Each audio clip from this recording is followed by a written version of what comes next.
Jesus was led up by the Spirit into the wilderness to be tempted by the devil.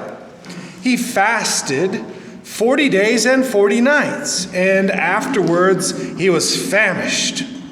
The tempter came and said to him, "Well, if you are the Son of God, command these stones to become loaves of bread." But he answered, "It is written, one does not live by bread alone, but by every word that comes from the mouth of God." Then the devil took him to the holy city and placed him on the pinnacle of the temple, saying to him, "If you are the Son of God, throw yourself down, for it's written, he will command his angels concerning you, and on their hands they will bear you up, so that you won't even dash your foot against a stone." Well, Jesus said to him, "Again, it is written, do not put the Lord your God to the test." Again, the devil took him to a very high mountain, showed him all the kingdoms of the world and their splendor, and he said to them, "All these I will give you, if you will fall down and worship me." Jesus said to him, "Away with you, Satan, for it is written, worship the Lord your God and serve only him." Then the devil left him, and suddenly angels came and waited on him. The gospel of the Lord. You may be seated.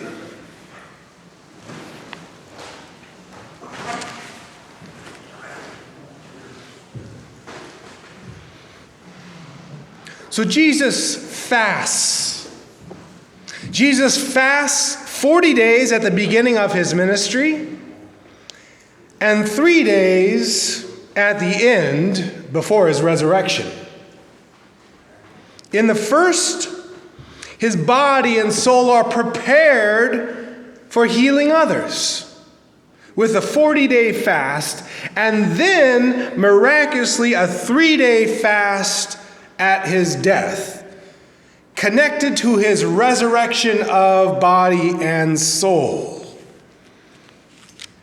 My Bible dictionary says that fasting is the deliberate, this is the biblical understanding of fasting. Fasting is the deliberate, temporary abstention from food for religious reasons.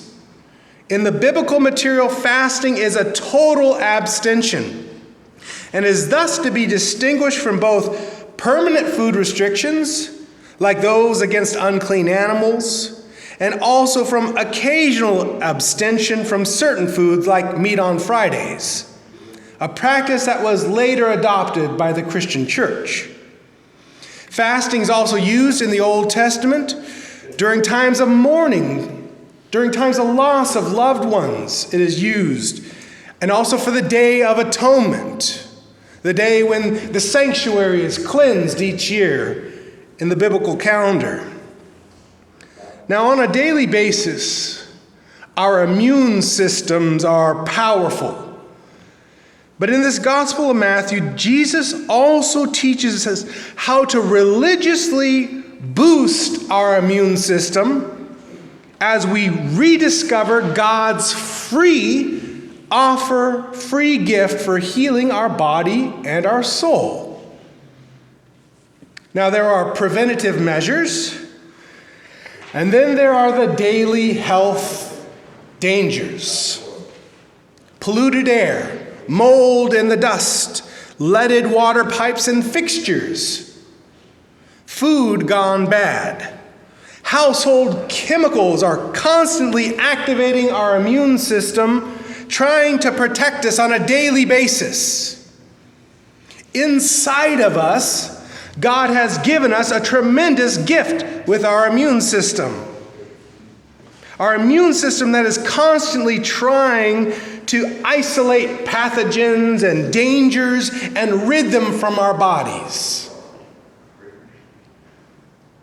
Now, connecting with Jesus' trip out into the desert wilderness, one might think that the desert isn't going to have as many dangers and pathogens and other problems that perhaps the inner city bustle and hustle of life would. But one might think so because the air is so dry and the sun is so hot. It would be a safe place from pathogens and dangers to our health, but viruses aren't the only danger. From the Southern California deserts and I believe it was the Salton Sea that I breathed in some dusty air, and it was a few months later that I began to cough blood. By the time I got to the emergency room and spent a couple hours waiting for test results and other things, it would be days before they gave me a diagnosis of coccidioidomycosis valley fever, which created pockets of blood in my lungs. And it is a fairly common disease that comes from the fungus that grows in the dirt and the soil in Southern California, in the southern states here. And while hospitals might seem to be the best place to get better, even these places are full of pathogens and dangers for us. You can't run out to the desert where no one is, nor can you run into the safety of a hospital necessarily to be healed. After my mother's brain stroke, she contracted from the hospital, I believe, a fungal infection in her gut, in addition to the MRSA superbugs that she contracted from the hospital setting as well, that depleted her immune system. So what can help us? What has God given our bodies in order to help us? Well, sometimes we don't get the correct story about fasting. When I've asked learned Christians about the fast that Jesus goes on during his 40 days, I've also often asked if Jesus went without food only or without food and water. And to my surprise, I got mixed answers. What do you think? Did Jesus go without food and water or just without food? Raise your hand if you think it's food and water. But when we look at the scripture, it says nothing about going without water. Though I've heard this from learned Christians say Jesus went without food and water. I say, when we look at the scripture, what can we learn from the scripture itself about fasting? Fasting that can boost our spiritual lives as well as our bodily lives. There's literally no mention of water, only food fasting. Going without food and water isn't somehow more difficult for Jesus. It's impossible, and it can't be accomplished. And it's not advised. Jesus doesn't go without water. And so it can help us learn something about fasting, that we need to keep hydrated during our fast if we want the effects of the fast to last and to benefit us. And 3-day fasts can help boost our immune system.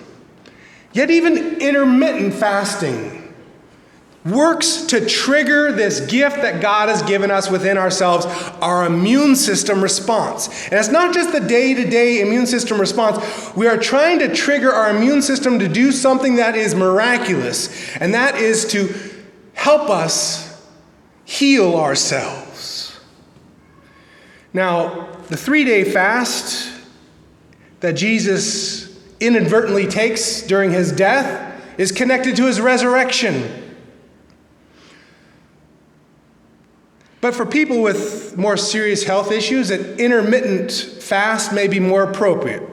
So please don't take my advice or my understanding of the scripture as medical advice, but please consult and consider what the USC School of Medicine research has produced in their studies on this, because this is where I've been learning about fasting from our educational universities who are beginning to study the beneficial effects of fasting in our lives. Now, in the 40-day fast of Jesus, there are 3 identified temptations. 3 identified temptations of Jesus that guide us to interpret the story through this healing lens of fasting for our body and soul, especially when we want to combine it down into a 3-day resurrection type fast for our bodies. Because when we fast, we agree with Jesus that we do not live by bread alone. In fact, after the second day, we start to lose our cravings for food. And by the third day, it's diminished substantially. Jesus indicates, though, that when we have finished the fast, because Jesus has finished his 40-day fast by the time we get the temptations. When we have finished the fast, the temptation for us at the end of our Lenten journey, at the end of giving up something, at the end of taking on something new, the temptation is to go back instantly to our carb-loaded sugar diets once we're done. The temptation at the end of Lent is to return to our normal lives without considering how to re-enter and protect ourselves in that transition from the end of the fast back into our normal daily living, because it's one of the most important parts of the fast. And here we have an example that Jesus experiences the most temptation after he's already completed and as he's transitioning out of the fast back into his normal daily life. I was recently thinking of a high school friend of mine who drove off a cliff on the PCH, landed in the ocean, and survived. And yet when he went into rehab for his alcoholism, he was successful for months on end, and finally he got out, and within days, my friend was dead. Because that transition from doing something important for ourselves, from doing something meaningful, from abstaining back into some sense of normal living is important, and we need to plan for it. Because we need to slowly reintroduce foods back into our lives so we don't choke by biting off a piece of bread bigger than we can chew. Jesus doesn't need a loaf of bread at that point. He needs maybe some soup, something warm, something to reignite his gut and his microbiomes. Now, I was at Burger Shack last week. How many of you have been to Burger Shack? Shake Shack. Shake Shack. Not Burger Shack. Shake Shack. Oh, they got some good food. Hormone-free and that kind of stuff. But on the wall there, I noticed a sign about choking. About choking. It had a sign on the wall about choking, because we, when we're hungry, will take a bite bigger than we can chew and swallow, and our throats need to warm up to it. We need that transition period, even on a regular daily basis. I even saved Meridian one day from a gob of treats that she had tried to swallow, too big for herself. So our resilience to cravings, desires, temptations may take more than just our body. More than just our body or mind alone may not be enough to save us from the temptation to devour again once we've dealt with something in our lives. It's going to take more than our body or mind alone. We rely also upon the writing on the wall, like the poster for me and Shake. Don't devour it, Scott. Just take your time with it.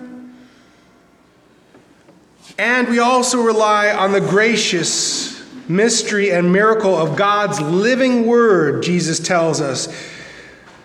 God's living word to help us on our healing journeys, to re-enter once we've taken the steps for healing in our lives. Because sometimes we can fixate on one improvement or change in our lives or health, and then we forget about the consequences of other actions or other regular dangers of daily life. And in this second temptation of fasting that Jesus experiences is that by taking such a dramatic new step for healing in our lives, we might begin to think that we're impervious to other bad things. Well, I've done this for myself. Why would bad things still be happening to me? The example from Jesus is he's tempted to take an unnecessary risk of a stunt fall to prove that the angels will always be there. The guardian angels will be there to break his fall. They won't let him stub his toe. But it's an unnecessary risk that he's tempted to take. And people are taking unnecessary risk every day in their car as they distract themselves on their cell phones. And they justify their action, an unnecessary risk, which may benefit them in a relationship by having a constant communication with a loved one or a friend. Oh, that's a benefit to them. And so they justify this unsafe, unnecessary action by a good that they're doing. Jesus would expose a good if he were to jump off the cliff and show the angels had his back. But it's an unnecessary risk, and Jesus points it out. And while driving, people become distracted from dangers and put other people's lives at risks. And God's angels might not be able to keep you from dashing your foot against a stone or the gas pedal, or be able to keep your car from hitting a pothole or a pedestrian. Just because we're doing something that seems good for ourselves doesn't keep us from doing harm at the same time to ourselves or others. So fasting is important for us, but we need to learn how to fast without losing our attention for other dangers and other things going on in our lives. And this is the same thing that's true for the COVID-19. The precautions, the preoccupations with staying safe from this one virus, and we forget all about these other dangers in our lives, the mold on the wall, the other things that can make us sick, other sources of illnesses and dangers. And as they're saying, the face masks alone can't protect you from viruses. So the best prevention for flu viruses is good hygiene, staying hydrated, and getting at least 7 to 8 hours of sleep per night. That's what I've read. The face masks aren't going to protect you alone. We need these other measures. And when we hear the stay hydrated, I'm reminded of Jesus staying hydrated during his fast. But what else is there about this? Matthew 16 says that Jesus has this to say about when you fast. Whenever you fast, do not look dismal like the hypocrites, for they disfigure their faces as to show others they are fasting. But when you fast, wash your face. He tells us about washing ourselves, keeping clean. And so this is the second part of this advice. It's not advice. It is ways to stay healthy and preventative, to prevent viruses. Good hygiene, washing ourselves, our face, our hands, staying hydrated, and getting good sleep. It says nothing about Jesus staying awake for 40 days and 40 nights. He got his sleep as well. But the third temptation during his fast is that we'll achieve this ownership over the world. That Jesus will achieve something that's worth money. That's worth the money, all the money in the world. But it turns out fasting costs nothing. You can't make money from fasting. It's why it is a religious discipline. It's why it is helpful to us. The benefits are noticeable even though it costs no money. It doesn't make anyone richer, only healthier. And it's given to us as an example in our scriptures over and over again as a way to heal both our spirit and our bodies. Because they're not disconnected in Scripture. They are one in the Spirit. For years, I've studied fasting from studies at USC and elsewhere. For years, I've studied fasting, kind of afraid to do it myself again. I did it years and years ago, maybe 15 years ago. I did a 24-hour, 36-hour fast. But this year again, I became a participant. This year again, I fasted for 3 days. And that was when I got the flu, back in January. And I thought, this is an opportune time because I didn't have the hunger. And I thought, this is an opportune time to ignite my immune system, to start it, to boost my immune system by the system of fasting. Now you can do it either by intermittent fasting or a 3-day or a 5-day fast. Or if you want to seriously follow in the footsteps of Jesus, try a 40-day fast, though I don't recommend that one. I'm going to recommend the 3-day fast or the intermittent fasting, especially if you have other health issues. High blood pressure or gout or other things can be exacerbated by this type of diet, by this spiritual and bodily discipline that works to ignite our healing system that God has given us to ignite ourselves. And it turns out that the most exciting discoveries, both in cancer treatment and in a lot of treatment out there through the USC Medical School, is about activating our immune systems rather than trying to kill off something in our bodies. It is activating our immune systems to do the work that God has given us, the miraculous work of our own bodies to help move dangerous and garbage cells out of our bodies. It's called autophagy. And this is something that fasting helps us accomplish. So whenever you fast, yeah, I've done it myself. And yes, my symptoms very much were alleviated. And I was able to return to my daily day schedule much better when I had experienced fasting, as my immune system was boosted by this interior gift that God gave me. So I know it for myself, not just from my studies, but from my own experience. It works. And you also can experience this free benefit of God that is listed for us in Scripture. We don't deal with this. We deal with the temptations. We love to deal with the temptations, but we don't deal with the actual fast that Jesus does, and if it can be good for ourselves as well.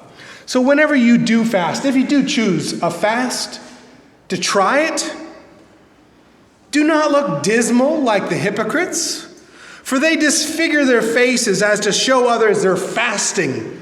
But when you fast, put oil on your head, wash your face, so that your fasting may not be seen by others, but by your Father who is in secret. And your Father who sees in secret inside of ourselves will reward you.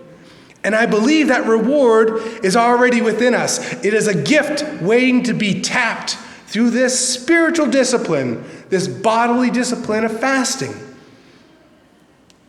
It is a reward. It is a gift that our body gives to itself that you can participate in. Consult with your doctor.